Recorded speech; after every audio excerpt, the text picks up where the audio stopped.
Life Lives Conversations, hosted by Murmurations, Journal of Transformative Systemic Practice. It is my absolute pleasure and honor to be in conversation with Vikki Reynolds today. Vikki, you are globally loved and appreciated for your work as a therapist, a social activist, a trainer, consultant, supervisor, and a teacher. People really feel very moved and touched by your work. I know that because we've also had the pleasure to host you in our course at the Tavistock. Although we're going to speak about your work, these conversations are really a bit more intimate and sort of personal stories about your life and your experiences in the journey towards becoming a therapist. And so I think this is going to be very exciting to kind of see what comes up between us. So welcome, Vikki. Thanks so much for having me. I'm really honored to be here. It's lovely, Sheila. So I guess one of the things that would be great for our people who listen to our podcast and watch as well is, how did you come to have your name? Who chose your name for you? Oh, lovely. Well, I'll just start by saying I'm on the territories of the Musqueam, Squamish, and Tsleil-Waututh people here in what is understood as Vancouver in what's called Canada. So I'm a white settler on these territories. So I always need to kind of start where I stand. So yeah, my name is funny because it's Victoria, which is a British name. And I'm kind of an Irish kid. I mean, I have a grandmother who's English and I have a grandmother who's Irish. So I went to an Irish Catholic school and I had kids make fun of me for having the name of a British queen.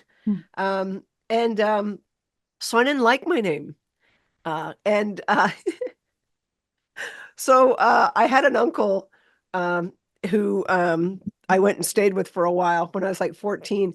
And he knew I didn't like my name. And so he dropped me off a little gift every day, like a bag of peanuts, and it would have Vikki on it, and it would be spelled Vicky, and then Vickey, and then Vicki. And then one day he spelt it Vikki, and I was like, that's it. Because then it has nothing to do with Victoria. You know, it's a 4-syllable name. And when I was a kid, I couldn't spell it. And I remember a teacher like in kindergarten, I think, making fun of me and saying, you shouldn't have a name you can't spell. I'm like, I didn't name myself. It's 4 syllables. Everybody else is spelling Susie, or, you know? So, but my middle name is Anne. And I think Victoria Ann Joan Reynolds. And I think Anne was because I was born in 1961. And I think every young white girl in the Commonwealth was named after the Princess Anne at that time. There's a lot of Annes as a middle name. So your kind of connection with the British royal family was established from the very beginning. From the get-go. And what about Joan? Where did the Joan come from? Well, that's great because I'm Irish Catholic. And when I had confirmation, I think we were in grade 7, you had to pick a saint. You know, and it was supposed to be somebody in the Bible to be your confirmation name. And I thought, well, look, I've already got Victoria Ann, which I don't like, and I'm not connected to any of it. Like, I wanted a family name. You know, I really wanted to be named after my grandmother, Maggie O'Rourke. I would have made a great Maggie, you know? And it was the 60s. People were calling people names like Barbara, you know, stuff like that. So it wasn't, it was this like break with tradition, which I didn't like. So I picked my mother's name because I wanted to have a strong woman from my family in my name. So I picked, and Joan was a saint. So I picked Joan of Arc, and she's not in the Bible. You know, you're not supposed to be able to use her. But it was really funny because I remember my teacher saying, oh, that's good. You know, you're a strong young girl and Joan of Arc will be great. And I was like, all I'm trying to do is get my mother's name in here.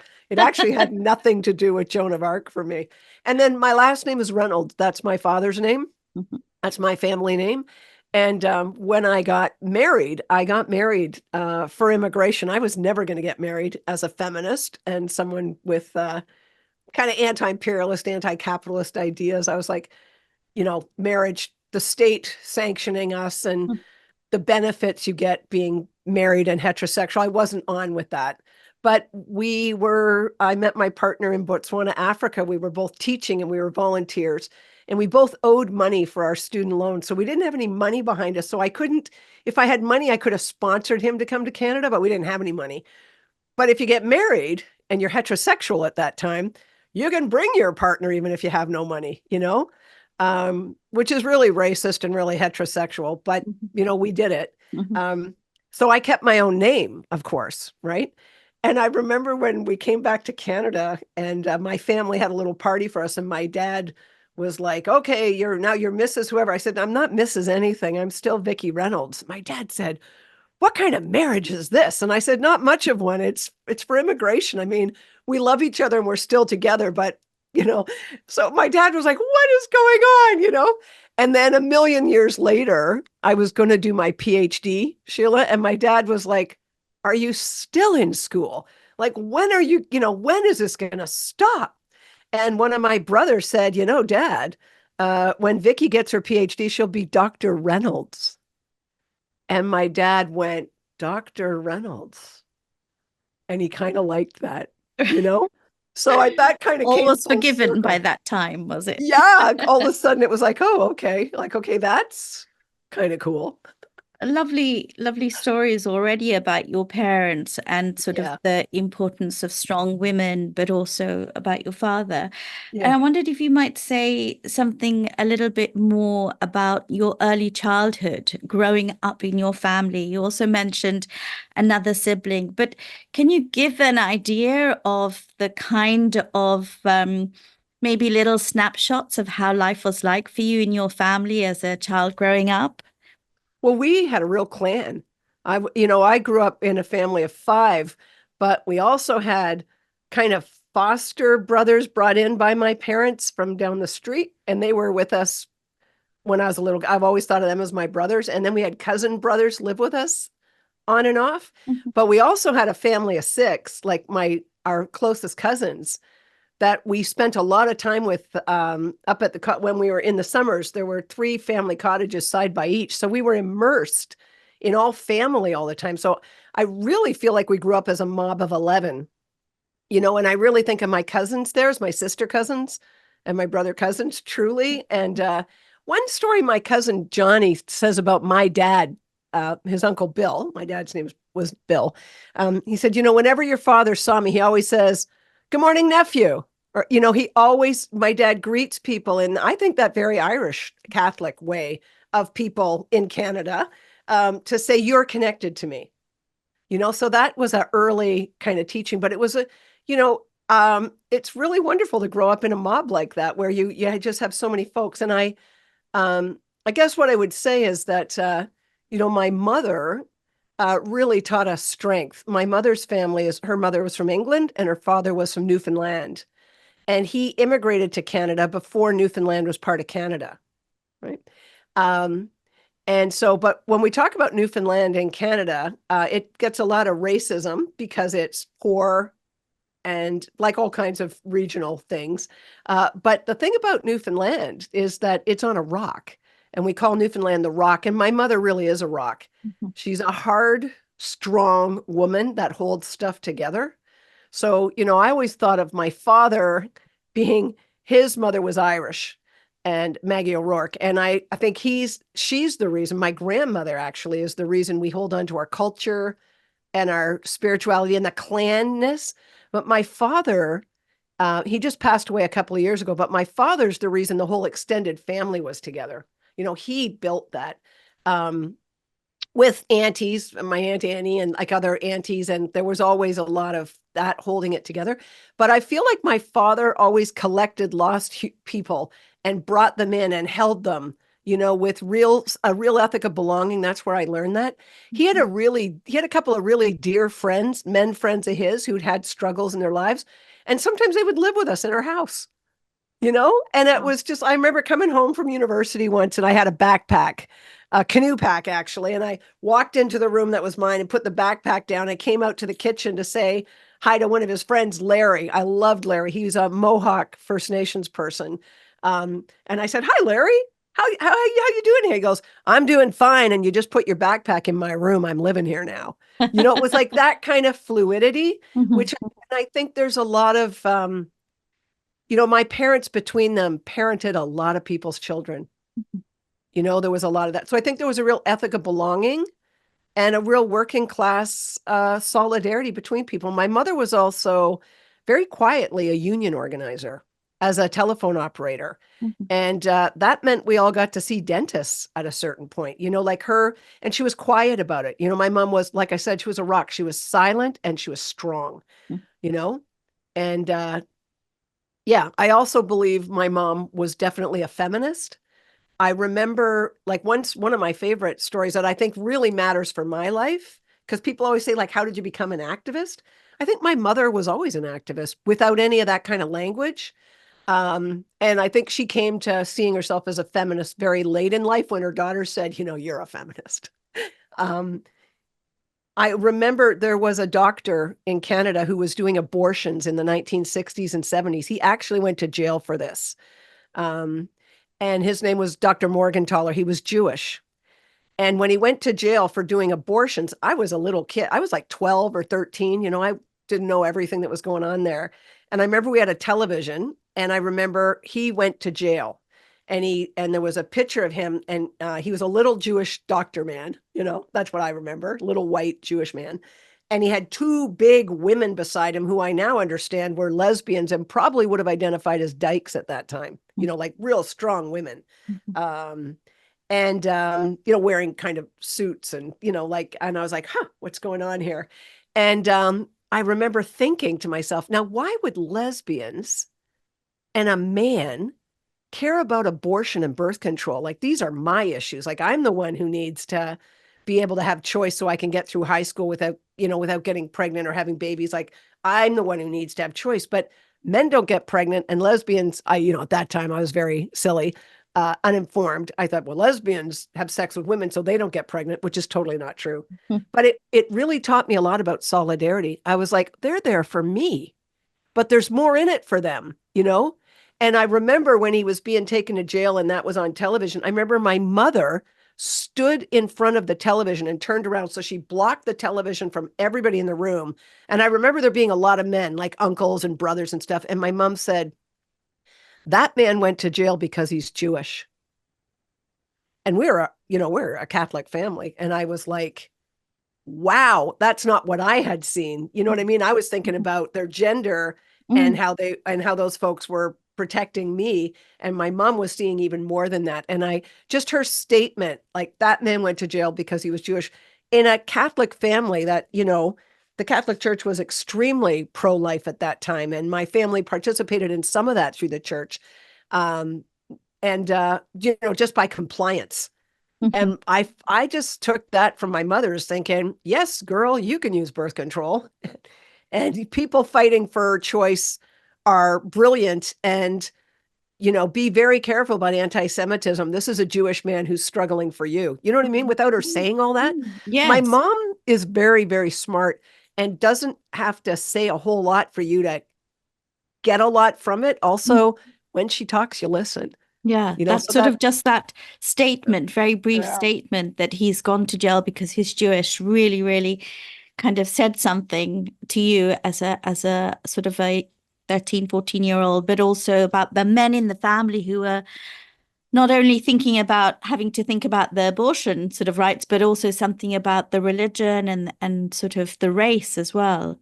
Because Um, at that time, it was shortly after, it was the 60s when I was growing up. So it was shortly after Vatican II. For anybody who's Catholic, that's when the Catholic Church tried to take a turn that was positive, despite all the horrible things the Catholic Church is part of. But there was something that gotten said formally that said Jewish people are not responsible for the murder of Jesus Christ, which is what the Catholic, like the anti-Semitism in the Catholic Church. I'm not saying it ended there, but at least they named there that was a massive problem that we were taught. mhm. Anti-Semitism, that Jewish people had killed Christ. Jesus was a Jew. He was a Jewish person. So, this whole, yeah, my mom unraveled a lot of stuff really easily. And I also remember my father, who, like I said, was Irish Catholic and he was a man of faith. I remember going to church with my dad. And when thing came around to give money, and my dad would say, no priest ever died. No priest ever starved in the famine. And that was about Ireland, Mm. which is where his people were from. And also, but what he was also saying is, don't trust these guys who are in charge of this place. Like, I always knew my father always said little things without saying a whole bunch, saying, yeah, there's a spiritual part here and we're participating in this, but do not trust these people. And, he had a real skepticism about the organization of the church. And, which of course, he had real profound, my dad was really shaken in his faith when it came forward that the church was hiding priests who were raping children, but also when it came, when he came to know the role the Catholic Church had in residential schools and the genocide of Indigenous people and, those kind of things. So, but my father was always laying the groundwork that, this is shaky. So I think I've learned a kind of hopeful skepticism from my father, that you could have the spirituality without buying into the politics of that. Yeah. But you're still responsible for being a part of this, which I still feel that as a person who grew up Catholic, right? Because of your own kind of connections with Catholicism and sort of the country. Yeah. I mean, I was just thinking about those different kind of influences, of your mother, that sort of sense of solidity and but also really very perceptive as well about what was sort of going on, and the skepticism that you were talking about your father coming, both your parents coming from different countries to Canada. Well, they were both born in Toronto. Oh, but they were born, right, they were right. immigrant parents. Okay, Or okay. I So think like, my dad's parents may have also been born in Canada, but my grandfather wasn't, or so maybe his grand. third, They were fourth definitely on a generation. path. Yeah, they Yeah, were new Canadians kind of right, thing. And right. my father's people were from Ireland, but also from England as well. So, Yeah.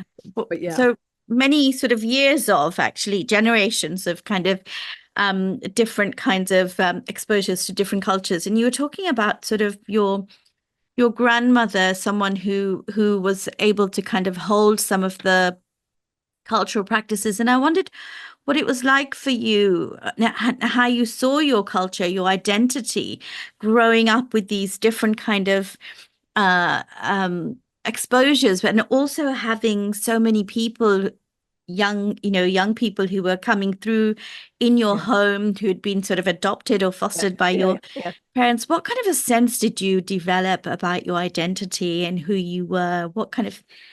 How would you? I guess I'm sort of trying to think about you being in the 60s, sort of growing up in the 60s, 70s.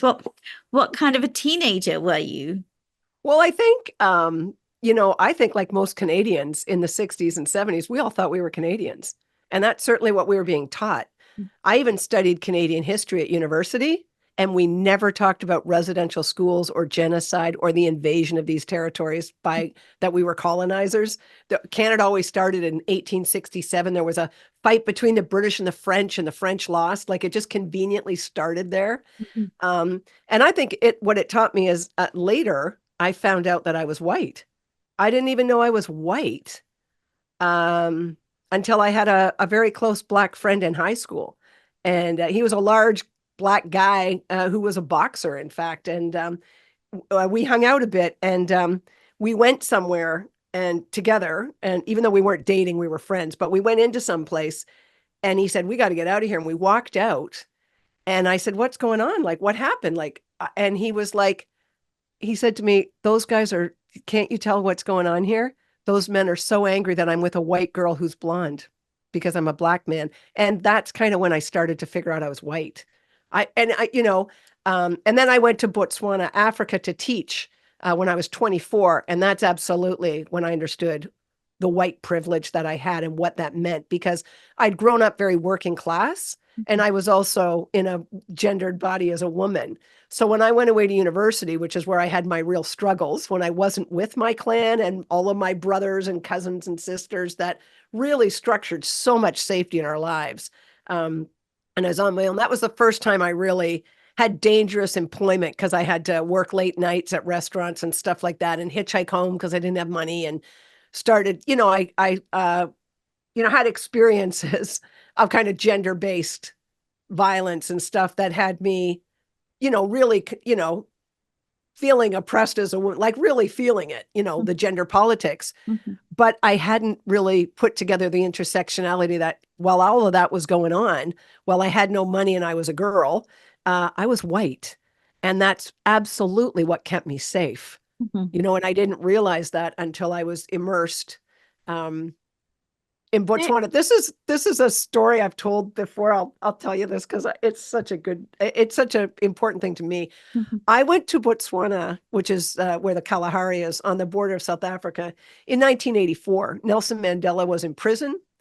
Apartheid was going on in South Africa, and I had landed there to be a teacher. I went on my own because I was working running canoe trips for kids from jail, so I couldn't go with the group. So I landed on my own. I didn't get any orientation. I was jet lagged, dropped in my village, and I had to figure out where the school was. And it was a couple of kilometers away, and there were no sidewalks. Of course, it's dirt paths, and I didn't know where I was, so I was lost. And the first day I'm walking into school, I run into this small boy. He's about the age of kids that go to primary school, but he's not going to primary school. And he has no shoes on, and he has no school uniform on. He's just got a pair of shorts on, and he's begging. And he says to me, "Madam, where's my tentebi?" Meaning, where's my money? And my roommate at that time was a Peace Corps young woman, and she had been taught that the children would beg and that that's rude, and that you should say "omakaka," which means you are rude, and give them no money. She told me that in the one day I was there. I was like, okay, got it. I didn't know how to greet, but I know how to tell poor children they were rude. Okay. Yeah, white supremacy. Anyway, I'm walking to school, or I'm trying to find the school, and this kid says, "Madam, where's my tentebi?" And I went, "Oh, Makaka, I have no money for you." And he went, "Ugh." And then he ran further ahead of me, and he put his hand out again, Sheila, and he said, "Madam, where's my tentebi?" I was like, I don't have any money for you. And then he ran ahead again, and he said, "Madam, where's my tentebi?" And I said, "I have no money for you." And he said, "Madam, you need to give me money." And I said to him, "Look, I'm poor. I don't have any money." I actually said something like that to this kid, like that I was poor because I was holding on to this. I had to work during university. That's not poverty. Mm-hmm. That's just, it's harder than middle-class kids who had everything paid for them, but that's not poverty, right? And so I had said to him that I was poor, and he said to me, "Madam, you are rich. You are white. You speak English. You came here on a plane." And I was like, oh my God. And that's the moment, Sheila, where I really became white, and not just white with privilege, a privilege of an education, a Mm-hmm. privilege in all kinds of ways. Like it just broke down that I'm subjected to gender-based violence and, and economic hardship, trying to go to university. And it was like, wow, that I gave that kid money. And one thing I say is, I saw that kid a lot over the next 4 years. I gave him money every time I saw him, Mm-hmm. what an education, right? Really profound story. I mean, what's really interesting for me here is what you were saying earlier about how you didn't see your race beforehand, but you saw yourself as a Canadian. That was sort of the overarching identity. You knew something about yourself as a woman in your, in your body. What do you think it was about growing up in that environment that made race a bit invisible for you at that time until you went to Botswana? Oh, I think it was totally invisible. I think that there was a lot of propaganda. At that time in the 1960s, Canada was turning 100 years old, 100 years old. And so there was a lot of nationalism and jingoism about Canada, and so the mythology about, the nation building stories of what Canada was. It was 15 years after World War II, and there were stories about veterans and the Canadian flag, so I think and white supremacy, the way it was going in the Western world at that time, Canada wasn't unique in this. Mm-hmm. And then the other thing is that Canada has this mythology that we're a mosaic, that, you can be an Italian Canadian, you can be an Iranian Canadian, these kind of things, Mhm. that we like really embrace diversity. But basically everybody identified as a Canadian. And this, of course, for me is really problematic because I even now, and less so now than say 10 years ago or 15 years ago, when I'm teaching and I ask students, what's your boat? Or what was your plane? Like, if you aren't Indigenous or First Nations in these colonized occupied territories where genocide is not just, as Riel Dupley Rossi says, genocide is not just, it's ongoing and attempted, ongoing because we still have genocidal things happening, like, the apprehension of Aboriginal children, all of those kind of things, right? The imprisonment, the incarceration rates of Indigenous women, and all of these kind of genocidal things are still happening. So it's ongoing, but it's also only attempted because Indigenous people are still here, honoring 500 years of Indigenous resistance, right? So when I think about, none of us heard any of it. It's really dangerous to me when I have students who tell me they're Canadian. And I have to tell you, only white Canadians say that.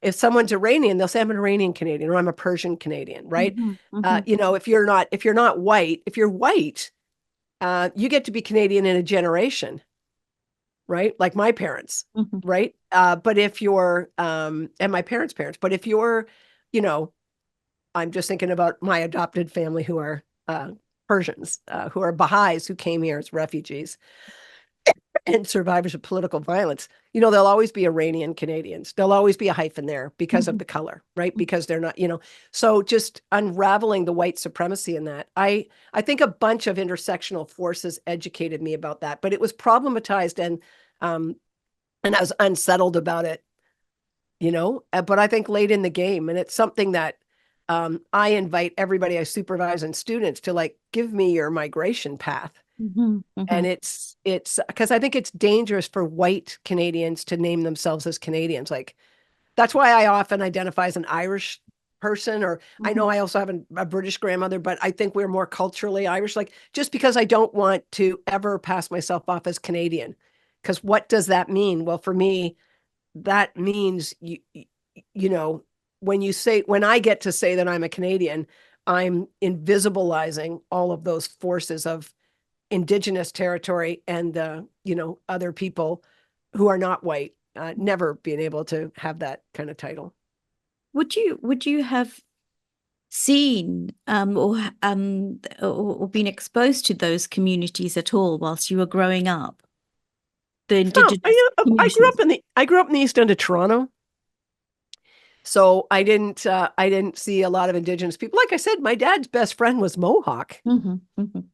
And uh and and, and we didn't ever know that until near the end of his life, Mhm. because even though we knew it, it wasn't talked about. And but there was a Oka crisis. I don't know if you heard about that, but they were going to build a golf course in Quebec, on this territory that was an ancestral ceremonial ground where ancestors were buried and stuff.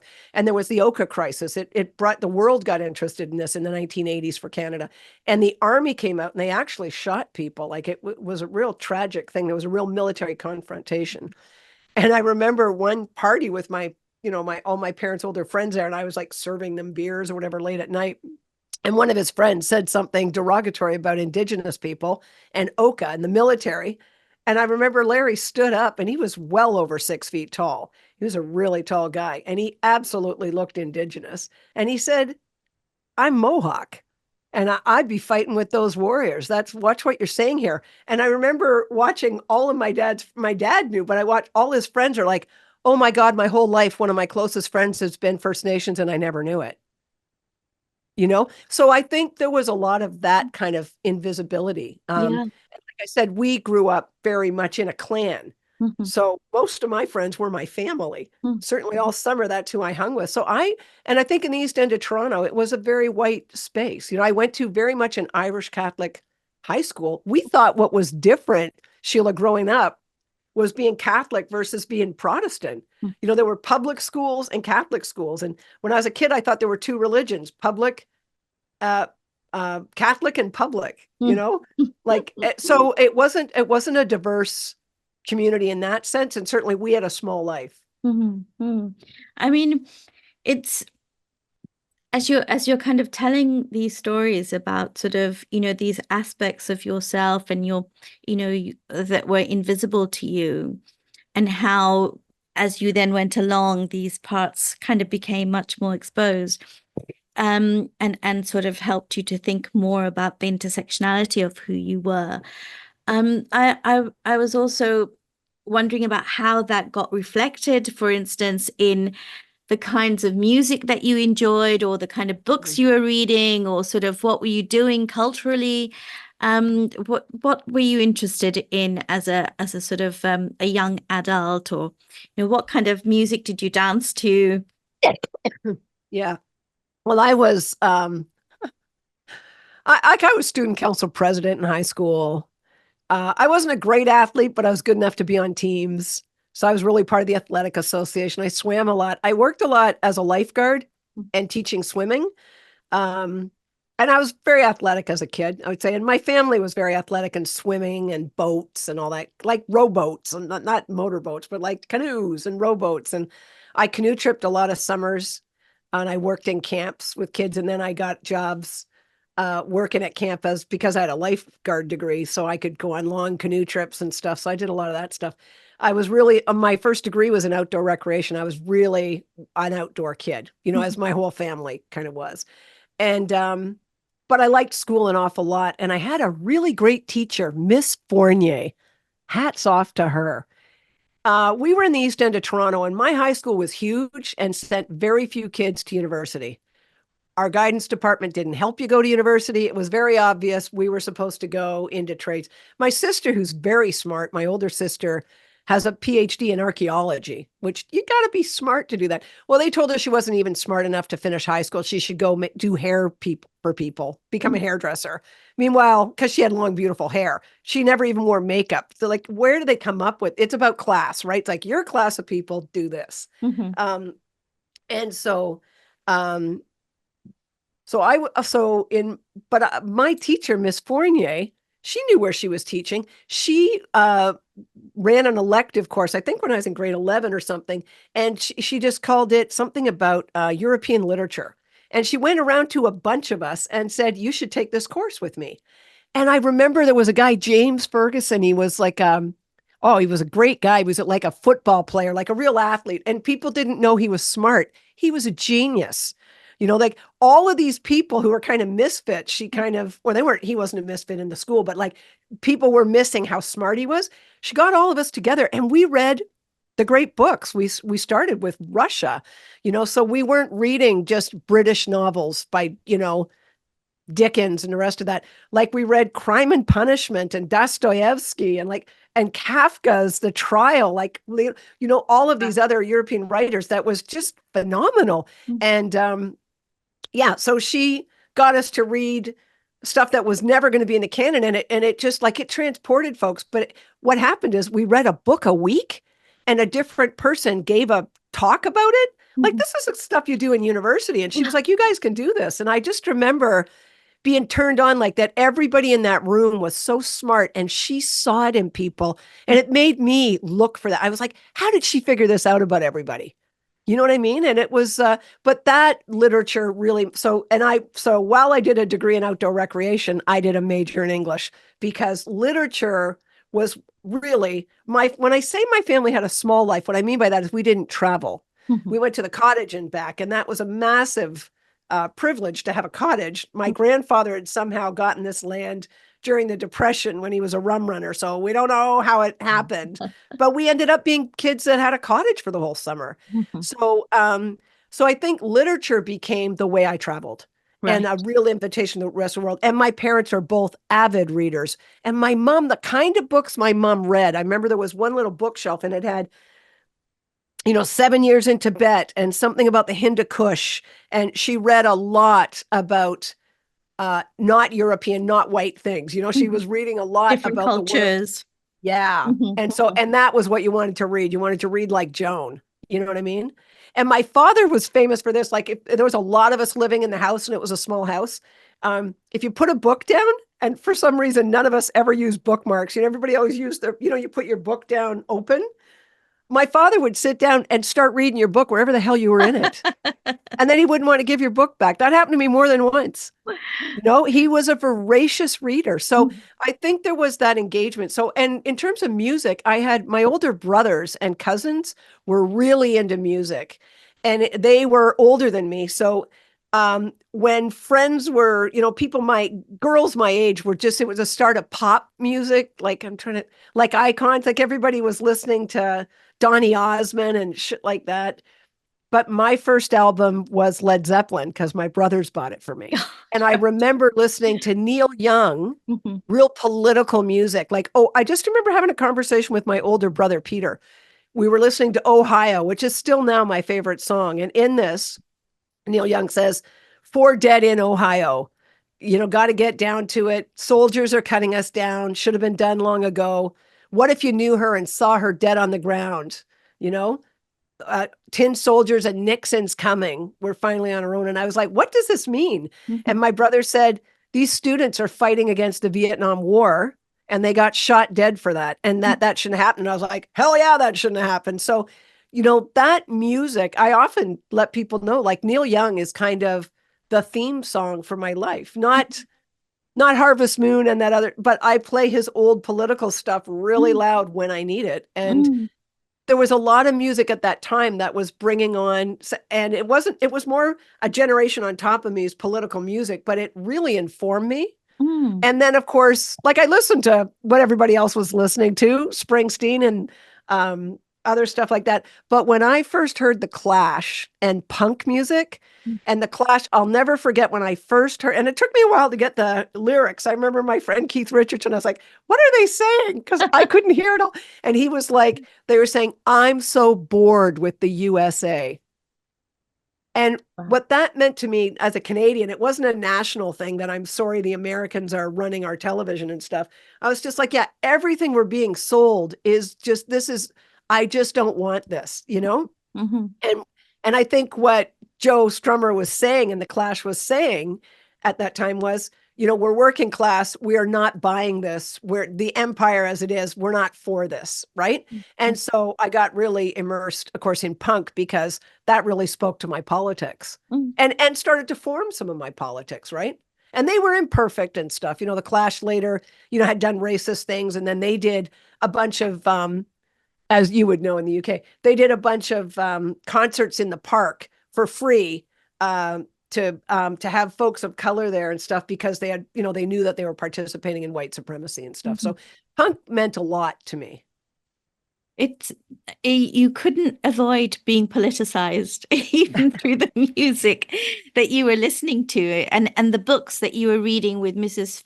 Fournier. Is that right? Yeah, Miss Fournier. Yeah. Yeah. So this is, and of course you're talking about your parents as well and how they were also sort of in some ways embodying that skepticism that you talked about and sort of being able to question things. So this is really a very important kind of theme in your kind of background that's kind of there. And I'm wondering how you went from being in that sort of very close-knit kind of family to Botswana. What sort of took you there? And then, of course, did you say you met your partner there as well? Yeah. Can you say a little bit about? Well, what happened first is I went away to university. That was the big thing. I have to say, going to university was the biggest culture shock I've ever had because my family aren't educated folks. It wasn't like a thing you do in my family as you get ready. Oh, what are you going to do when you go to university? There was no talk like that. It wasn't a thing in my extended family, really. It's not that I was the first person to go to university. I have an aunt. My Aunt Marge had gone to university, but in her generation, she was the first, and it was kind of unimaginable. So going to university, was a huge thing. I went 1,000 miles away and I wanted to. I went as far away as I could go and be in the same province because of some grants and stuff. So I went to Thunder Bay and I studied outdoor recreation. And my high school principal was really trying to get me to go to Queen's University and become a lawyer and get a scholarship for that. And I was like, like I said, I was student council president, and they had sent all the student council presidents from our province of Ontario to this University of Queens, which is a very, very prestigious university. And we were there for a week or whatever. And I just remember looking around thinking, these are not my people. I'm not going here. I just remember everybody just looked so rich and they were wearing all the same clothes. And we went to go to a pub and you had to have a Lacoste t-shirt to get into this pub. Really? Yeah, really. And then someone came up to me and said, well, I'll vouch for you. So I'll sign you in because, you're like a working class kid from the East End of Toronto. So you wouldn't have brought a Lacoste shirt. So I'll sign you in. And I was like, F you. I was like, you know what? A friend of mine said it better a decade later. Like I've thrown up in better places than this. I was just like, you know what? It was class politics. My goodness. Yes, Right? absolutely. I was just like, I will not, and there's always room for working class kids who are smart at intellectual stuff to move up.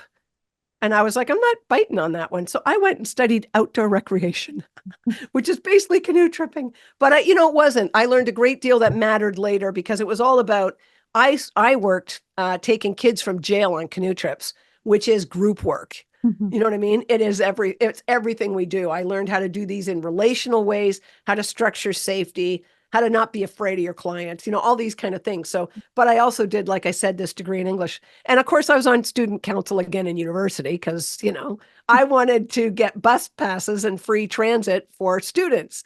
And, nobody else on the faculty, nobody else on the student council was very interested in that because their parents had bought them cars, Right. like working class kids weren't going to university. So I was on the student council and I remember at university, student union, and I remember someone came and they were talking about this organization, WUSC, World University Services of Canada, who were sending people to teach English, which meant literature. How white supremacist is that, calling literature English because literature is written in every language. Anyway, they were looking for people with English degrees, math degrees, or science degrees. And I was like, well, I got a degree in English.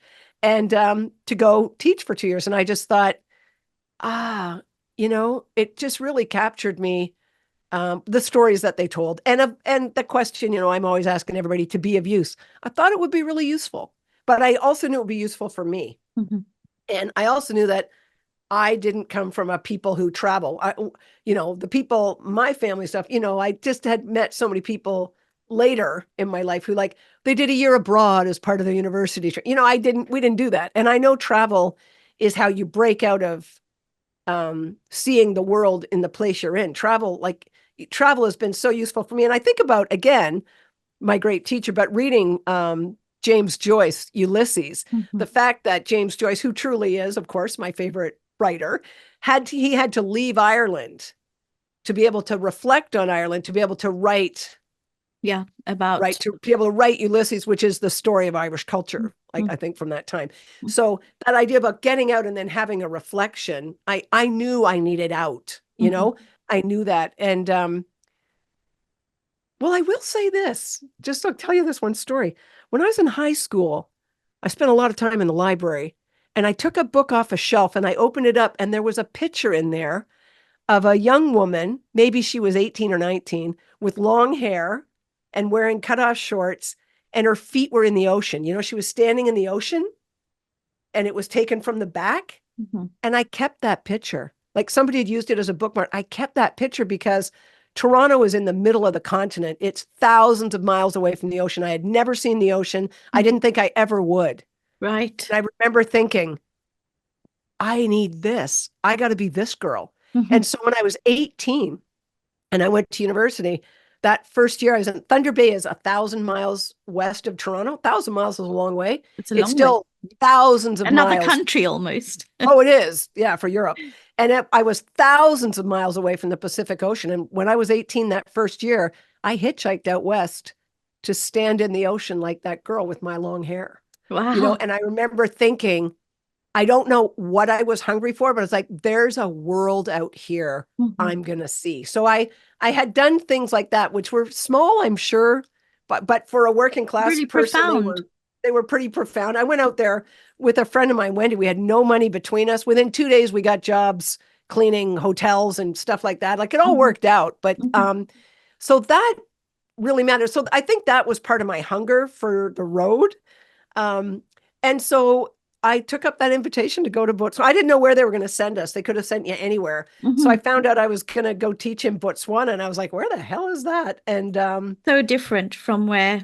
where you're going. And I guess there's a theme here emerging about you really wanting to kind of experience being in other places and in other sort of something about a sort of a determination that you had, like, I'm going to do this, and I'm going to, I'm thinking about that picture when you're, that 18-year-old girl, and sure enough, you do that. So that determination to kind of really put yourself literally in different kind of places, and put your feet into other waters, uh, and taking you to Botswana, which is such a different place from what you are used to. I mean, and coming through that into your sort of sense of yourself, your other aspects of yourself that had been more invisible, as you're talking about. But can you say a little bit about sort of that? I mean, you spoke about that little boy that you saw who kind of alerted you to this sense of you being white and privileged, having come on a plane. And rich, and really rich. Exactly. Very a different lot of working class description. Canadians don't understand how rich they are if you look globally. Yeah. Because you're only comparing yourself to the other people in your class, and you don't have the same stuff with them. And I think Canadians grow up looking at the United States feeling that we're a little bit less than. Like, and we also feel like, oh, we're not as racist as the United States because we didn't have slavery. Well, we did have slavery. Yeah, and and it's taken 150 years to teach Canadians that. So, but I would say Botswana absolutely changed my life and I was eager, like you said. I don't know that I was that determined. It's really nice to hear you say that. It seemed like ideas. It wasn't like I thought, oh, I'm going to do that. I had no confidence any of these things would ever come about. It was all unimaginable to me. And I have so much gratitude for everything that worked out. Like, I do remember putting my feet in the Pacific Ocean thinking, this was never going to happen to me in my lifetime. Like, so much joy, but also gratitude. And then I think, and also feeling like privilege that I got to do that and my mother didn't. My mom had all these kids and other people's kids and worked at a really hard job. She was a telephone operator. I had so many more life choices than her. I always felt the gratitude of that. And my mother is a very smart woman, and I think, messages she had gotten her whole life is it'd be a real shame if she didn't go to university, and I think she's, but she's, like I said, got this massive education through reading and stuff. So, but when I went to Botswana, like I said, it was 1984, and we were right on the border of South Africa, and where apartheid was going on. So I learned not only about white supremacy, but about apartheid. And I also learned a great deal about Canadian history. And I was like, I had a minor in Canadian history at university, and we had never talked about Indigenous people or the fact that the Canadian government, part of our first aid abroad, was helping set up apartheid. And apartheid was set up using some of the same models Canada used to oppress Indigenous people here, with the same kind of tenets. And so that's what I learned, was making the connections, not just about what apartheid was and what anti-Black racism was, but about what I was implicated in as a Canadian. That's what was so brilliant. It was an intersectional teaching from so many disturbing people. In some respects. Absolutely unsettling. It was like, wait, Canada the good. At that time, Canada's reputation was hockey, and we had the coolest flag. And, we don't win much at the Olympics, but everybody's a good loser. This kind of, yeah, and none of that, and all of that, some of that is true, but it's also an imperialist colonial state that's built on genocide, which we didn't know anything about. So, so I think learning about my complicity as a Canadian, like threading myself to apartheid in South Africa versus being the righteous Canadian saying, oh, the Americans do this, or, oh, the South Africans do, like seeing, it, and breaking down nationalism and nation states and just seeing what you're implicated in and what you're responsible for.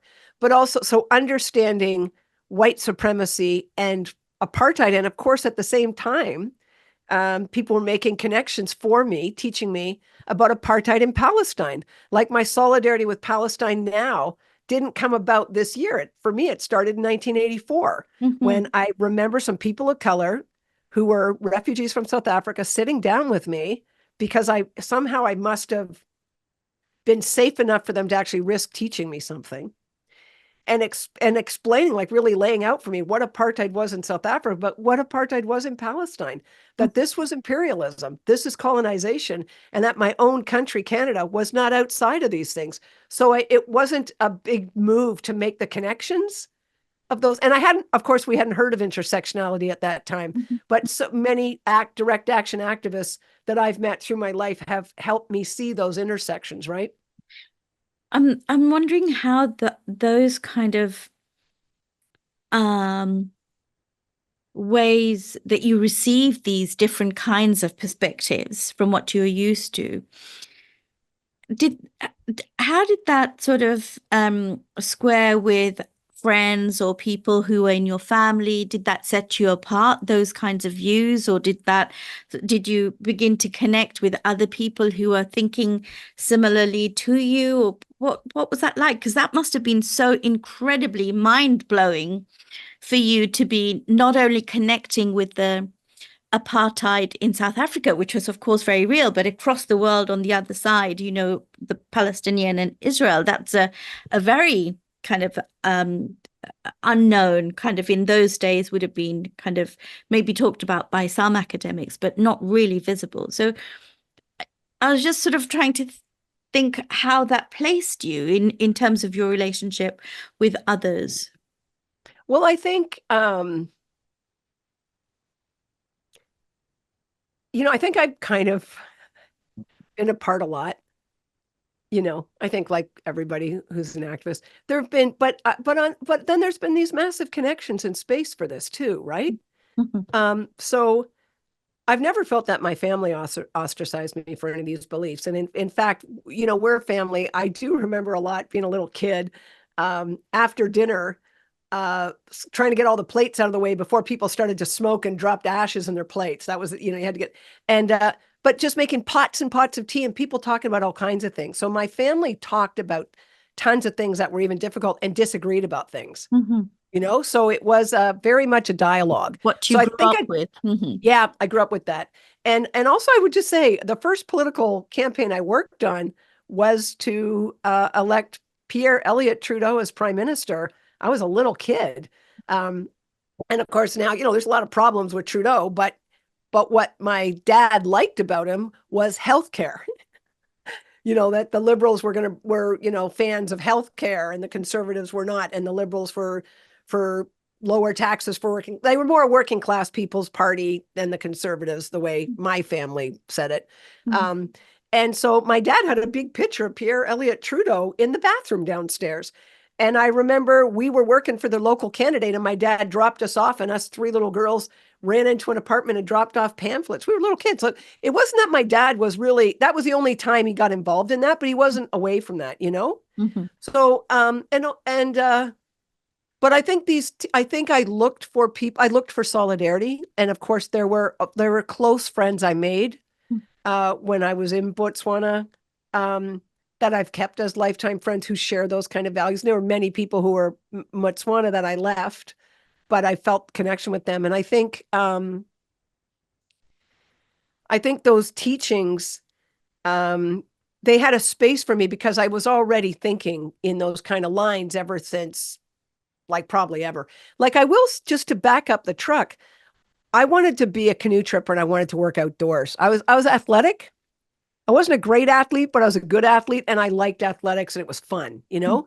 But I didn't want to be a phys ed teacher because I was like, if you're a phys ed teacher, um, everybody's in competition and most people lose, and you body shame people. Like I already had that politics as a 17-year-old. I was like, I'm not going to be a phys ed teacher, much as I adored my phys ed teachers. I'm like, the competition I didn't like, that, that these people can't play. That always pissed me off. I was really more into intramural sports where everybody plays, because I learned that from my brothers and my brother cousins. There was all these older boys when we grew up and all these little girls.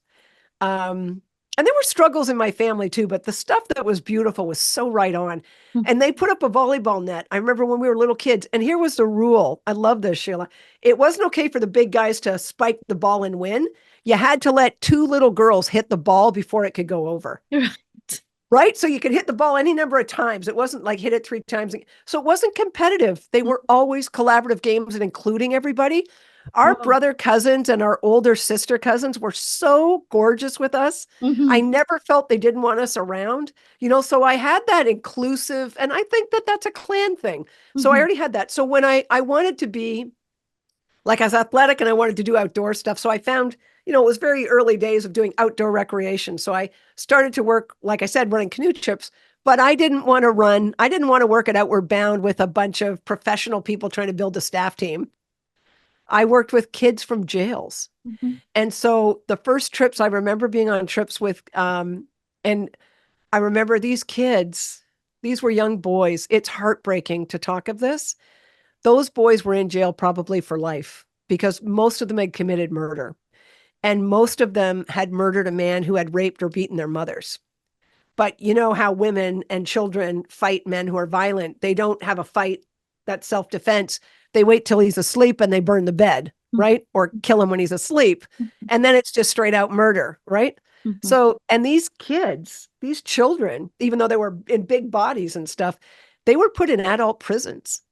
It was I don't believe in putting human beings in cages. So I became Hmm. an abolitionist about prisons and policing at a very early age. I already had inklings of that before because coming from working class people, you have this idea if the police come, they're not trying to keep you safe. It's going to get worse for somebody here. Do you know what I mean? I think it's a very privileged white middle class thing to think if the police show up, their first thought is your safety. That's not a lot of groups in the world feel that way. Queer groups, refugee groups, working class people, like all kinds of people who've been criminalized, you know, don't think that. So I never ever thought the police were there for my safety. I always thought, oh shit, there's a cop. What do we got to do to, like I said, we were working class. So I'd been pulled over with a friend of mine when we were 16 and they humiliated him and tore his car apart and wrote a book on, because he was a poor kid in a poor car. Hmm. So that was I was like, thank you very much, officer. Now I know what you guys are about. Hmm. Everything I heard is not a lie. If we were good looking kids with braces and a lot of money in a nice car, you wouldn't have stopped us. No, for sure. So, that then having the criminalization of these youth that I was working with really, really bumped me up as an activist to be extremely proactive about abolition, about policing, about against prisons. And so when I left Botswana and my partner got a scholarship to California, so we moved to California, Hmm. I was involved in the campaign against the death penalty because the state of California was just bringing back the death penalty. And I remember thinking, my concern at that time was AIDS, and I was involved in ACT UP and Queer Nation and fights against AIDS. But thinking about the best use of me, I was like, we got to stop the death penalty. And I felt really complicit, like, even if I'm only living in California if we're going to kill someone, there's blood on my hands. I'm not going to sit still for this. So I got very immersed in the abolitionist of capital punishment, the campaign against the death penalty. And I was with a bunch of different organizations. And then later with Amnesty International, I was really involved in going to the States to executions to speak internationally against this. So, and I've never left that work. I mean, I did that actually full time unpaid for a long time. Hmm. And then I started to work with survivors of torture, which is the same work. Hmm. It all makes sense, doesn't it? But I think Interesting. that abolitionist stuff really was also, it came from those youth I was working with before I went to Botswana, Mhm. but also watching the SADF and the criminalization of Black people in South Africa for acts of resistance. So that abolitionist spirit was already well alive. Yeah, really well developed. Sort of that whole thing about contesting laws and sort of, really sort of looking at ways to disrupt practices. It's interesting because you were talking earlier about, that idea for you about being a lawyer. Oh, In yeah. in a way, you ended up in something very similar. Well, that's really interesting because in death penalty work, I remember being at a major conference with all these like real smart lawyer guys and professors and stuff about the death penalty. And I remember saying to them, I'm going to become a death row lawyer. I'm going to go to school I'm going to be a lawyer, and I'm going to join like the Southern law for, I like those were my heroes, people who are defending people with no money. And I'm going to do this. And you know what? A couple of these guys, like mentors, much older than me, professors and lifetime activists against the death penalty. This is what they said to me. They said, you know what? Don't do this with your life. Don't do this with your life. Because at that time, the United States was just bringing back the death penalty. It had been knocked down by the Supreme Court as unconstitutional. It was against the Constitution of the United States because they'd executed too many innocent people. Mm-hmm. And then after 3 or 4 years of a ban, they said, oh, we've tinkered with the system. You know what we always hear in abolitionist circles, we always hear from policing. Oh, they've had a workshop on anti-Black racism. They're good again. They're like, we tinkered with the system. We've reformed it. We've fixed it. We can be trusted to kill again. Yeah, it's and done. Of course, they started by killing innocent people. It's how they roll. But the death penalty was just starting. And then like within a couple of years, there was a person dying every week. And now it's like, there's just killing machines, right? And what these lawyers said to me is, this isn't probably the best use of you. That wasn't the language they use. That's my language. But they're like, you should go home. You should go back to Canada. You should look around locally where you might have an influence. And it wasn't that they were burned out or were sorry that they'd committed their lives to that, but they did not want to suggest to me that I follow that. And that was heartbreaking. Yeah, I was just wondering whether you think there was anything about you as a female, in a predominantly kind of male dominated kind of profession, but also working with a lot of men, which you'd been used to in ways. But was there anything about your gender that you think, came into that advice not to kind of go into this? No, these guys really revered me. They really held me up. I had they listened to me. I had a prominent role. I could always talk a good game, So I was speaking at conferences, and I went across Canada teaching about trying to teach people who are activists why they should be against the death penalty, So I thought there was a lot of respect there. There certainly, I've been, faced with all kinds of gender politics, certainly being a professor and being on faculties. But I would also say, ever since university, when gender politics was on the consequences were a lack of safety. It's been the least of my worries in a lot of ways. Do you know what I mean? In the communities that I'm in, I think class has mattered a lot more. And like for many people that I've taught, I'm their only, forget it. I mean, I'm straight and I'm cisgendered. They don't have queer professors of that time. But my God, at least they had one professor who was at least working class. I mean, and I always say, like, I'm white. And if I'm your diversity, we're in huge trouble. Yeah. It's like, oh my God, we got one person who grew up working class. But I think that I think the abolitionist movement, it was a good old boys school in terms of who was calling the shots and stuff. That was absolutely shifting at that time. But there were brilliant death row lawyers who were women at the time as well. And we've seen that, we've seen those spaces. These are some of the men I would actually say who made space for women.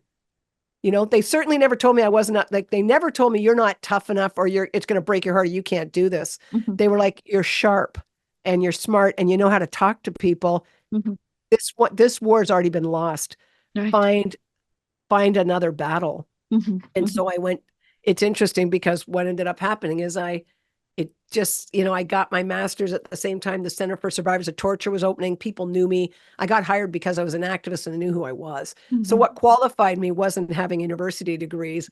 It was the fact that I was an activist and I spoke publicly and I was taking positions. You'd been doing that for a while by that. Yeah. So what kind of age are you at that point in your life? 35 by then. Wow. Very young still. Well, I was 24 when I went to Botswana. I was 24 when I went to Botswana, but I was only like 20. I was only 20 when I started working with kids from jails.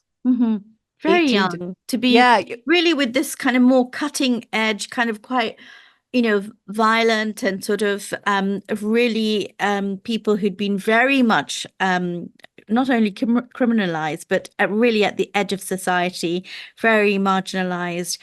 And I'll just say something about the gender stuff. mhm, The fact that the kids that I was canoeing with who were in jail, incarcerated, experiencing that political violence, and it was so heartbreaking knowing they're probably never getting out. They were all young boys. And so my feminism, as Bell Hooks would say, feminism is for everybody. My feminism always included boys. I thought that was a feminist position. I was like, you know what? If they were girls, they wouldn't have been seen as such violent offenders. They could have been seen as victims of those men. mhm, There's some different, yes, it taught me an analysis of the different way poor boys, especially boys of color, mhm, are criminalized, mhm, you know? yeah, Um, yeah. So I think that I had these experiences that really helped me expand gender politics outside the binary. And I had, good queer and trans and non-binary friends. Like as soon as we landed in San Francisco, we were invited into the non-binary community. Like I was 29 years old. We didn't have the words non-binary or transgender then. mhm, Like before the language. yeah, Wittgenstein says, right? The limits of my language are the limits of my world. Like we didn't even have that language, but I was already knew those communities and was immersed in relationships of love and friendship with those folks mhm, and solidarity. So there was so many great teachings that brought me to an intersectional anti-racist feminism before we had the language for it, right? yeah, absolutely. You were kind of living them, Yeah, really. and I have queer friends who say, they won't reference queer theory because they invented it on the street with their friends. Like I wasn't a part of creating these ideas. I benefited from these relationships, right? Like I always start and like everything I know is so co-created and collaborative, right? And also I can't like often I've in fight with editors, never at Murmurations, because I can't reference away all this knowledge to academic writing. So much of it is from communities of struggle and activists. And when you start to reference it academically, you're participating in invisibilizing where the knowledge really comes from, that it's collaborative and it's from communities of struggle, often communities of color, communities under attack. And then it becomes one white person in the academy's paper or name, or even a person who's not white, but you've participated in white supremacy by saying all this knowledge is Vikki Reynolds' paper from 1983. Mm. Is that sort of perturbing for you in that way? Um, what perturbing for me? What you were saying about how maybe academia in some ways makes it difficult to acknowledge those kind of solidarities and collaborations. Oh yeah, I think my relationship with the academy has been very strained, Mhm, right? There's been good uses for me to be in it, mhm, but there's also been, like I said, just blatant classist, sexist politics. And I'm like, you know what, guys, this isn't in my top 10 of struggle. Like I'm way more concerned about, you know, people who are drug users or anybody who's incarcerated or anybody who's homeless, those kind of things. But I think Gail Simon from Murmurations invited me to publish a chapter in her book. It was very generous of her to throw me in with like Ken Gergen, Sheila McNamee, John, forgetting John's name all of a sudden. Anyway, all these famous guys, mhm. who were a part of my PhD committee, by the way. Ah, Um, and they were writing, she had chapters on research methodology. mhm, And so she wanted me to publish my research. And I said, I don't even like my research methodology. And John Winslade from Aotearoa, New Zealand, edited this for me. And he said, Vikki, you don't have a research methodology. You have a solidarity approach. You have an approach to inquiry. And so I wrote up how I was able to do a PhD was when I finally figured out that I could bring all of the ethics of solidarity and movement work and hold my work to that as opposed to the academy. The academy's idea of an ethics committee should be called a policing or carceral committee. You have to get through these rules and polices, mhm, none of it's actually ethical. Ethics is how are you accountable to communities whose stories you're telling? How mhm, are you making sure other people's voices are there? So, So yeah, that was my battle. Like that was I did, my PhD in an alternative place where I could do something like that. But it's been like that book chapter has actually been useful to help people in more traditional academies try to bust out and um, reference widely, reference non-academically, reference movements, reference cultures accountably without appropriating and whitewashing those things. And so I always thank Gail Simon for that, because that was a chapter I wasn't going to write, and it ended up being really useful. You've spoken a lot about different people's kind of encouragement and support along the way, from your parents to your teachers to sort of even that little boy in Botswana, that they're Yeah. all kind of contributing in some ways to you discovering aspects of yourself through the work. I'm just I was wondering sort of how all of these kind of experiences in your 30s and going to your 40s, how did it bring you into the therapeutic kind of space? Well, it's interesting. I think who's made the most room for me has probably been Alan Wade Mm-hmm.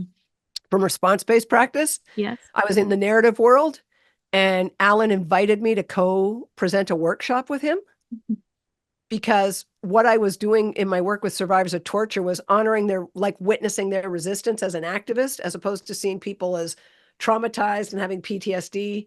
I saw people as activists in their own lives, as Goffman would say, and I was following people's acts of resistance. Well, Alan was doing the same thing at the same time with different folks.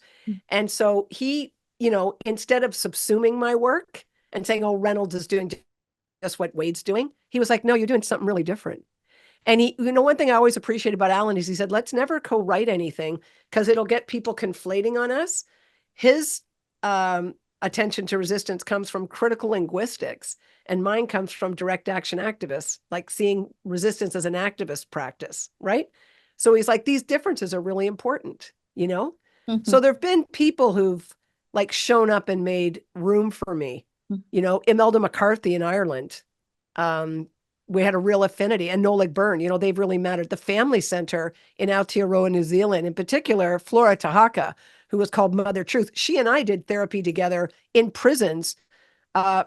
We did families where we had like 40 people from the same family in a prison, women brought in together. So there have been many, many threads out. And for me, moving activism to therapy, because I went from death penalty to survivors of torture. For me, it's all the same work. The worst thing that happens when you're tortured is you're executed, like you die. That's a death penalty. And so the line between therapy and direct action activism has always been fuzzy for me, right? I've always seen it as, and I'm not saying everything I do as a therapist is social justice activism, but hopefully it's informed by that. So that, it's always been murky, a nice murkiness, but there've been some really beautiful humans, like I said, who've really made some space for me there. I mean, it's from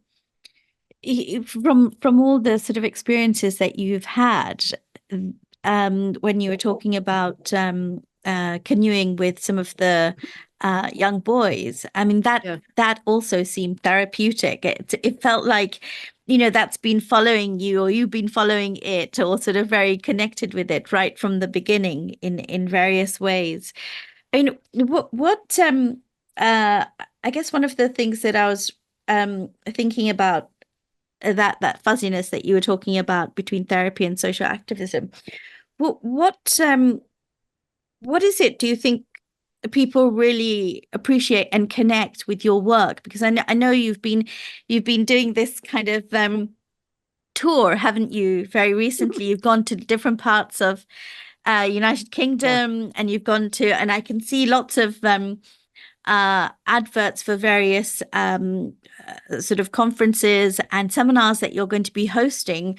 Many people want to hear you and want to know about your work, and I'm just wondering, what is it, do you think, that people really appreciate and want to connect with and feel very energized by? I mean, I had a kind of a sense of that with our students as well. They just couldn't stop talking about you. So, I think we want to.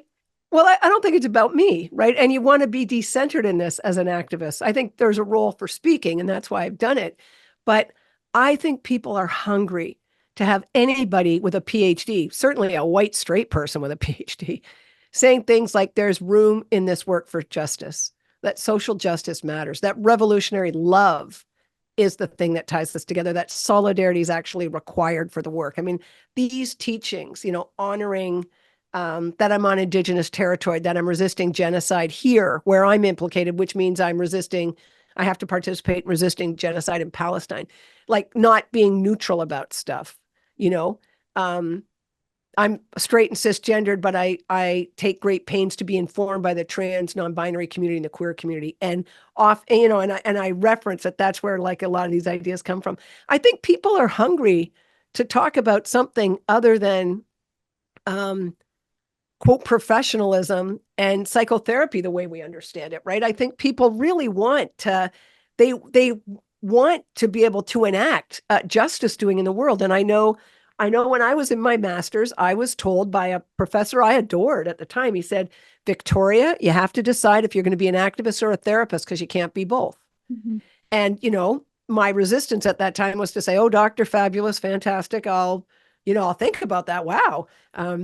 But in my heart, I was saying, this is who I am. Mm-hmm. I want to bring these politics to the stuff that gets called community work or therapy, or else I'm not going to be in it. And I would just give a nod to Cheryl White and David Dembrow from Dulwich and from Australia, because they early on published my work. And David's editing only made it better. He never tried to depoliticize my work, which was my struggle with other editors. I remember, I don't even name where I was, but I'd written something about white supremacy and being on territory with genocide. And they're like, oh no, we're not going to start with that. You can start with where you went to school. I was like, well, we won't be publishing here. But I think it's not me as a person. I do think I talk, I think that there's things I do relationally that my father taught me, like I said, we talked around a table, there'd be 12 people. So for me, group has always been better than the individual. It's never been, everybody in my family knows how to talk, mm-hmm. I think, and I think people see the collective ethics that we hold. And I think people see possibility in terms of world building. What Miriam Kaba talks about is like envisioning a world we want to be into. I think some of what I'm bringing for folks lets them think, okay, I'm working at mental health right now, and it's all this paperwork and hell and treating people disrespectfully. But here's world building. Here's how I want to be with people. Vikki's doing this. She didn't invent this. Alan's doing this. Kathy Richardson's doing, like, other people are doing this, these kind of things, there's space for me here, and more than that, right? Like, what's been like massively encouraging for me is how, just seeing some of your work or language become just really common, like commonly held. And then what I'm excited about is in particular how queer, trans, non-binary, people of color, Black people, and Indigenous folks have taken this stuff and gone so much further, so much further. Like there were two Indigenous people who took this zone of fabulousness thing I wrote, and they created the zone of balance, which is, they just Leah wrote me and said, this doesn't work for Indigenous people. Would it be okay if I like reimagined this for Indigenous people? And I was like, hell yeah, that's so exciting for me. So I think it's because people have a desire to see them, they feel witnessed by me. They're like, okay, I'm welcome here. There's room here for me as well. And not to do what Vikki does, but there's some space making that lets them sing their own song, right? Mm-hmm, mm-hmm. Yeah, sort of making those connections. There is something about you as well, though, in this.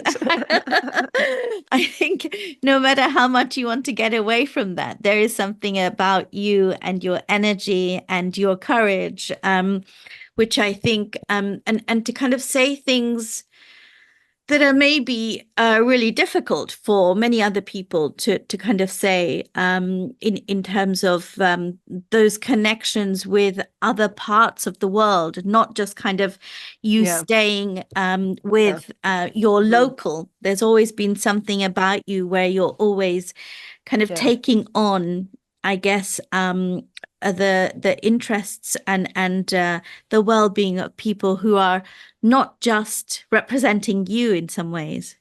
Yeah. Well, like, thanks for that. I feel a lot of that comes from solidarity work. And like I said, watching a Jewish doctor and queer women Mm, stand up for my rights for choice as a child. mm, mm, Which and I chose not to have kids. Like, that was a choice that I made. mm, Um, those three humans defended my position before I even knew that was a choice that was coming for me. mm, And the fact that that was a choice in my lifetime, that's amazing, you know? And it's not that I didn't want to have kids. My partner and I went back and forth all the time. Kids, no kids, our life will be great. Our life will be great. We actually felt that question, like, what's the best use of me? Really, my last baby making years, I was really immersed in work with death row and survivors of torture. mm, And I was like, I I don't want to transmit this to, I don't want to bring this energy to a baby. I'm not judging other people, but I was like, you know what? I don't need to have everything. There's a lot of children in this world. I feel really useful in this. I'm going to keep doing this. mm, So mm. that's, it was that. But I know that that choice for me, that wasn't just like, what an amazing thing. When I look at my mother and my aunts and my grandmothers, I'm the first generation of women who got to choose those things. Mm. Like, that's amazing. I'm grateful for that, but I honor who did all the struggling for that, right? And then I think about the fact that the United States Supreme Court just struck down Roe versus Wade. Yeah. That's been around for 50 years. So, like, we never have what we know from union organizing. We never have rights that we don't continue to fight for. But I think, I think I do think there's some, like, ways of being that have been really useful for me. But I think some of that too comes from being in outdoor recreation, taking it on like you're a canoe trip leader, Mm, where you want it. You don't need to paddle everybody's boat. You need everybody to paddle their own boat mhm. and make space for others. So I think there's a lot I learned, like I said, from my parents' table about including everybody, Yeah, which has been around for a long, long time for you. Yeah. Yeah. And Yeah. extending that sense of who family is and who belongs. Yeah. I was just sort of thinking about your parents. And you said did you say that your father passed away Yeah. My a couple dad of died years at ago? 89. My mom's 95 and still doing the crossword every day. Yeah. So what do you think they're most proud of about their daughter? Well, that's really hard. I think my father, I can tell you what my father was proud of for me. My father's the guy who gave the toast to the bride for every one of the girls in his life, like all his nieces, all his great nieces. But he also gave a lot of eulogies. My dad was also a best man 7 times, I think. Like, that's who my dad was, right? When a cousin of mine died, I flew back to Toronto, and she was only like in her 40s. It was tragic, right? And my dad had been asked. I got out of my brother Michael, my big brother Michael, picked me up at the airport and drove me to the funeral home. And my dad, he said, and we walked in and I never said, Bill, Dad wants to talk to you. And I was like, Dad wants to talk to me. He's got all these kids. And he said to me, I've been asked to do the eulogy and I can't do it. I won't be able to do this. I can't. He said, I can't bury Kathy. This is Kathy Wilson, my cousin. He said, you need to do this. I need to do this? Like, I'm in the middle of all these, like, why me? But I totally knew why, because of the way I talk, because, and it was happening the next morning and I was jet lagged and it was like, yes, I can do this and I will do it well. You know what I mean? Mm-hmm. He And, had that sort of faith and trust in you. yeah. And the next morning when we all went into the church, I went to go sit with other cousins and stuff. And he said, oh no, he went like this. He didn't say anything. He was like, you sit right beside me. And then at one point, the priest or someone was talking and I started to cry and he patted my knee and he went like this. He said, no, you have to hold everybody together. You don't cry. So I was like, oh, okay. And then I gave my eulogy and then he was like, okay, you did right. And I could tell he had passed on to me a big piece of his role in this clan Mm-hmm. and that he thought I was the person who could do that. Mm-hmm. In that moment, I felt my father's pride in me, Mm-hmm. you know? kind of handed you that baton of being the Yeah. person who does these, Yeah. takes on his role in a way. And my dad was really good at death. And when he died, I flew home a bunch of times. And I really am, I was really instrumental in, I'm the one who told him he was dying. You know, other, everybody was really important, but I did show up for that because I know how to do death. And I learned that from my father. Mm-hmm. So I think, I just think they're okay with the kind of human being I ended up being, and those kind of, that cultural, spiritual connection and that ethic of belonging that they taught. I think it's that I'm a piece of that, Mm. Something very kind of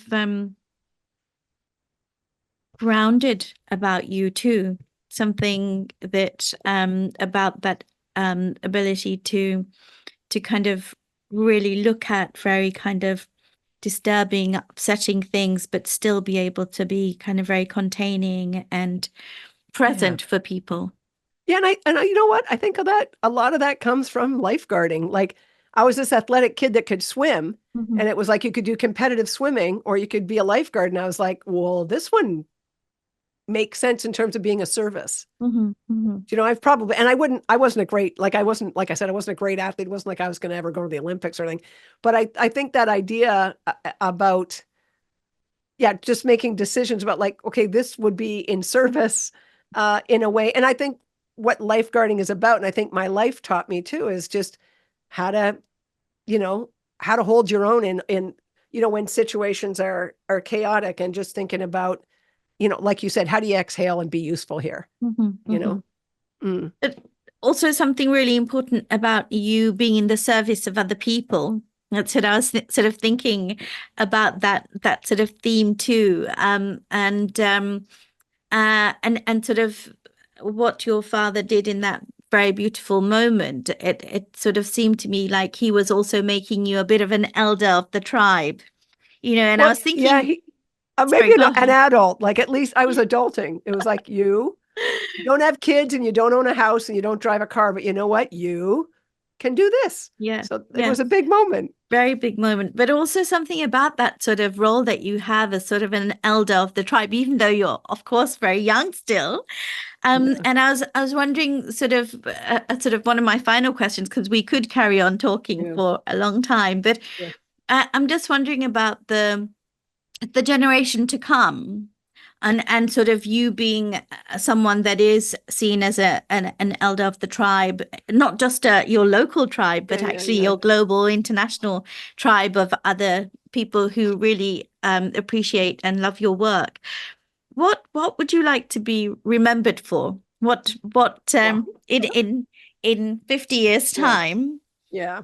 Well, What I don't know. I mean, I don't know about the word tribe just because of indigenous people here. And there's some, but being an elder in the communities, um, like I would like to be thought of as somebody who made space for others, and brought an ethic of belonging, and truly understood, like, everything I've got is so collaborative. I think, like Noam Chomsky says, I'm not, Noam Chomsky talks about how false humility isn't very useful. It's not good for the movement to have false humility. I know I talk well and I can bring people in. I know I can do that, but it's because of the fact that what we're meeting about is not selling cars. What we're meeting about is love, is revolutionary love, commitment to others. And I think what I would like, I think people would see me as someone who made space and held that up, but also possibility and world building. Like, I have not given up on fighting the death penalty. I'm still involved in that fight, even though so many more people are being executed now than ever before. You know what? There's countries in the world that have stopped executing since then. So, like, it's not that I'm optimistic, because I'm not, and I'm not somebody who sees the glass half full, or those kind of things. It's that I really do look for sites of resistance, and I looked for believed in hope. I look for possibility of change. So I think the fact that I'm able to do that at my age and hope to do that throughout my lifespan, I think that would be something I would hope, a small thing like that. And in a way, I it's interesting that we're talking about that ethic of belonging and making space. in a sort of full circle way to our earlier conversations about your family and how they had an ethic of belonging and Oh yeah. actually created space for other people to come in and be part of a sort of a more a bigger community. Yeah. And so it's interesting how you stayed really loyal to those traditions in your family, but in a very in lots of different kinds of contexts. Thanks for that. Yeah. Yeah. Um, well, thank you so much, Vikki. There's so much more I can imagine that we could carry on talking about. I'm just wondering what this conversation has been like for you. Is there anything in particular that you've really enjoyed connecting with about your because I've sort of taken you a little bit of a whistle stop tour of your life and so many parts that have not that we haven't been able to kind of go into more detail. And maybe you need to write a book or something, but No. I just I just wondered if there was anything in particular that that really struck for you in this conversation. No, really, no, I feel really witnessed by you and really seen. Like anybody in this kind of an interview, I'm worried that I was too centered on myself and how is this really of use to people? But it's made me think fondly of all my siblings, my cousin brothers and cousin sisters, the clan I came from, how much I am so proud of that upbringing. In particular, my mother and father, who taught me love and strength. And yeah, it's just no, it's been wonderful thinking about that. My dad's only been gone a couple of years, and I miss him. I miss him all the time. So I hadn't thought about that when my amazingly beautiful and sweet cousin Kathy Wilson died, and I was so honored to give her eulogy for our family that that it mattered for me as that there was something going on for me as well there. I'll be thinking about her all day and my family. Yeah. So, and it's lovely to think because, again, like I said, in academia, because I have published and stuff, people think your reference list are your references. And I really appreciate the interview. What you've done is really people the room, as I would say, with my family and culture. You know, that's where it comes from. And that for me, my family of choice is always growing. My family here in Vancouver is very much a Persian family of refugees and survivors of torture, but also queer and trans community. And I learned that from my family. So it's really been beautiful. Thanks so much. I haven't, of course, like anybody, I haven't really thought about myself like that, you know? So I really thank you for that.